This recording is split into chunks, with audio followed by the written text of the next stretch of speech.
La corvée de lessive, vous connaissez? Le linge qui résiste à votre fer à repasser, ça vous parle? Et si tous les matins, un bon génie vous offrait une penderie toute neuve?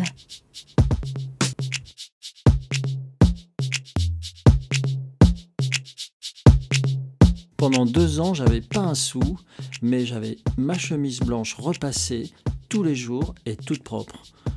C'est simple, quand les vêtements étaient sales, je les jetais et j'en rachetais d'autres.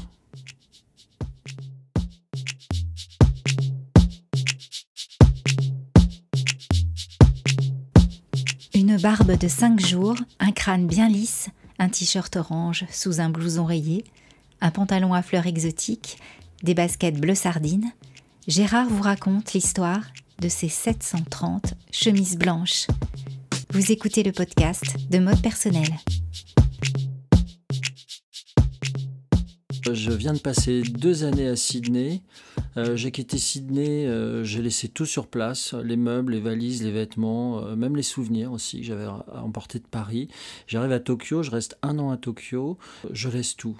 Et j'arrive à Hong Kong, pas tout nu, mais avec vraiment le strict minimum. Et puis pas d'argent du tout. Arrivé à Hong Kong, j'ai décidé de monter mon propre magazine de mode qui s'appelait à l'époque Éclat Magazine. Et donc, avec des financiers, j'étais multicasquette, à la fois directeur de création et puis en même temps avec cette French Touch qui me permettait d'aller chercher les annonceurs avec mes beaux vêtements tout propres chez Cartier, chez Yves Saint Laurent, chez Chanel. Et j'étais tout jeune, j'avais 22 ans. J'ai 22 ans et j'arrive dans un rendez-vous chez Cartier Asie du Sud-Est. Donc c'est quand même une grande tour, un grand bureau, des secrétaires, voilà. Donc j'arrive, moi, avec mes vêtements, c'est-à-dire des chaussures un petit peu trouées, mais que j'avais quand même bien astiquées, une chemise blanche neuve, pour qu'elle soit propre. Et puis j'avais aussi acheté une espèce de montre un peu dorée, que j'avais retournée pour que le bracelet soit par-dessus, que ça fasse un espèce de quelque chose qui brille, un peu glamour, un peu, voilà. Bon, c'était mon calcul de l'époque, hein. J'avais 22 ans, j'étais assez impressionné par tout ça. Mon objectif, vendre une page de publicité pour mon journal qui n'existait pas encore, mon journal de mode, mon magazine. Et là, j'arrive et là, je vois cette personne qui, là, en imposait quand même beaucoup pour moi, qui m'ouvre la porte, qui était sapé, alors magnifique, vraiment tout ce qu'il faut, à la française, chaussures brillantes, enfin tout, que des marques, chemise blanche impeccable, parce que à Hong Kong, tout le monde a une chemise blanche, alors qu'il fait très très chaud.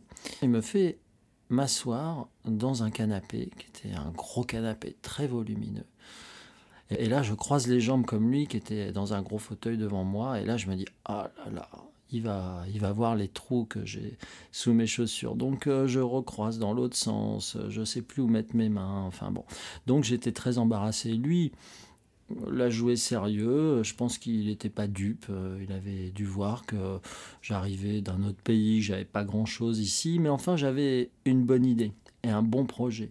Et puis il a su me mettre à l'aise, et finalement...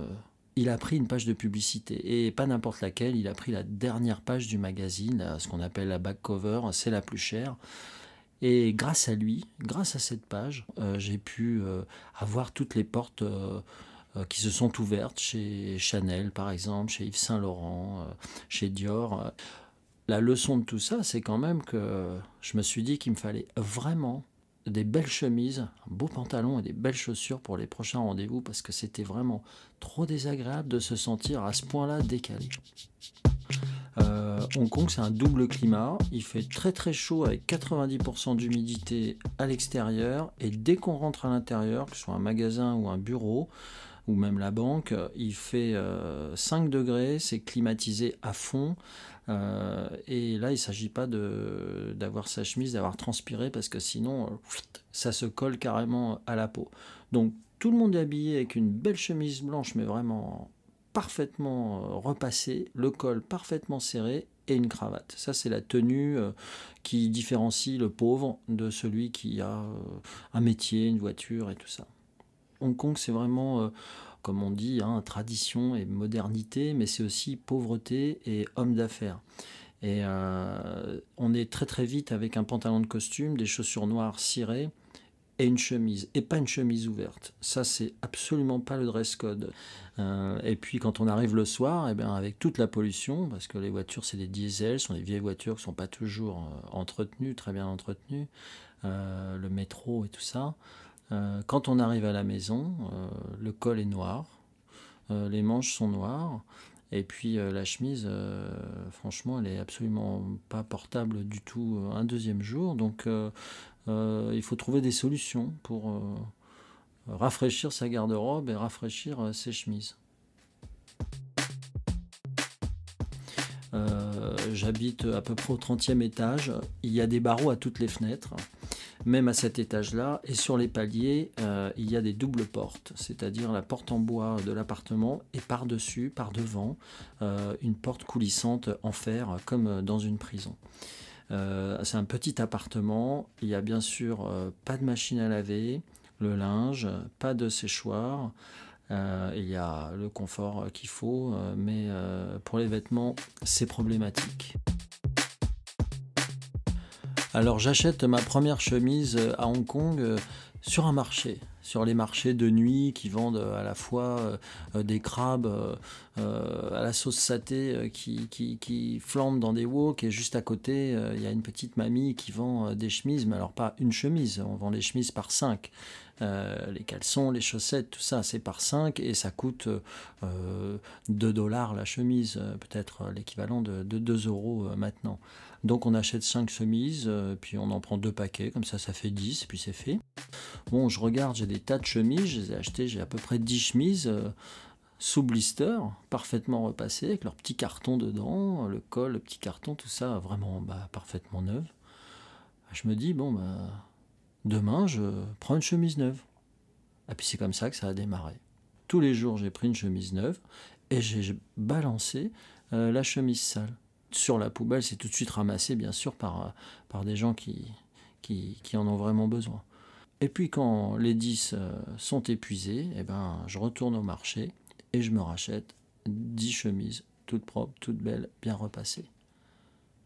Alors avec le reste, c'est exactement pareil qu'avec les chemises.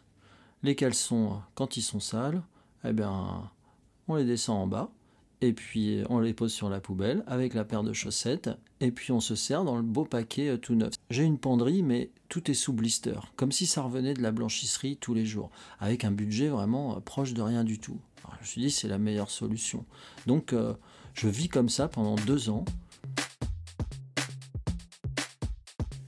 Quand je rentre à Paris, je fonctionne plus comme ça. C'est impossible, je ne peux pas jeter mes vêtements tous les jours. C'est pas les mêmes prix d'abord, et puis c'est pas un fonctionnement d'ici. Alors aujourd'hui, je porte plus de chemise. Quand je remets une chemise qui traîne dans mon placard sur un cintre en me disant, après tout, c'est bien, un homme en chemise, ça a du sens, je la mets et je me vois dans le miroir et c'est plus du tout moi.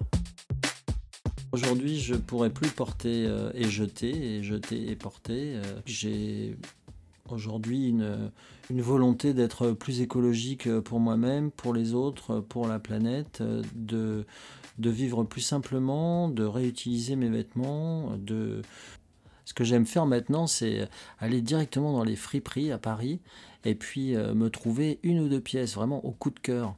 Et là, je craque, je les achète. Et en fait, je me dis, mais finalement, j'achète des vêtements que d'autres ont jetés. Et voilà, et ça me fait marrer.